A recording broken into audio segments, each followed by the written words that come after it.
আজ বানালাম রুই মাছের ঝোল। দেখে নাও রেসিপিটা চটপট করে। প্রথমে আলু লম্বা লম্বা করে কেটে রেখেছি, কিছুটা গাজর নিয়েছি, পেঁয়াজ কুচি, টমেটো, রসুন আর আদা। যদিও অতটা রসুন আমি এই তরকারিতে ব্যবহার করিনি।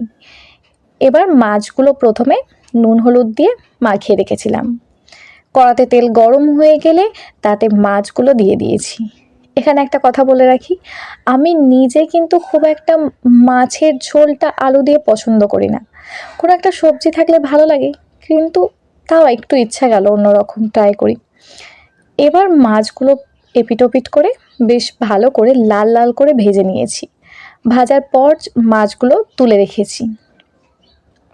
কড়াতে তেল গরম হয়ে গেলে তাতে 5 ফোড়ন আর তেজপাতা দিয়েছি। তেজপাতা দেওয়ার পর এবার পেঁয়াজগুলো দিয়ে দিয়েছি। পেঁয়াজটা বেশ ভালো করে লাল লাল করে ভেজে নেব। তারপর আলুগুলো দিয়ে দিয়েছি। আমি পেঁয়াজটা খুব একটা বেশি লাল করে ভাজিনি, কারণ আলুটা আগে ভাজিনি, পেঁয়াজের সাথেই ভেজে নেব। তাই পেঁয়াজটা একটু অল্প ভাজা ভাজা হলেই আলুগুলো দিয়ে দিয়েছি। তার সাথে পেঁয়াজের সাথে আলুটাও ভেজে নিয়েছি। একটু হলুদ গুঁড়ো দিয়েছি, ভালো করে আবার একটু কষিয়ে নিলাম।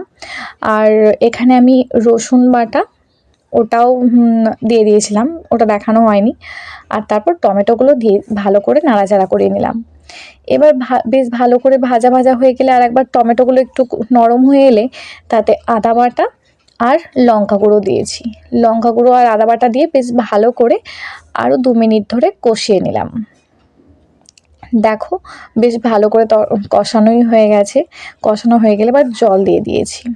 এবার অনেকে মশলা যারা খায় অনেকে কষার সময় দেয়, আমি বেশিরভাগ সময় কষার সময়তেই দিয়ে দিই। আমি এতে দিয়েছিলাম জিরে গুঁড়ো আর ধনে গুঁড়ো দিয়ে কষিয়েছিলাম। দেখো এবার ঝোল প্রায় ফুটেই উঠেছে, দেখে কালার দেখে বোঝা যায় তরকারি প্রায় হয়ে এসেছে। আলুগুলো যখন সিদ্ধ হয়ে গেছে আমি মাছগুলো দিয়ে দিয়েছি। মাছগুলো দিয়ে বেশ ভালো করে আর একবার ফুটিয়ে নিলাম।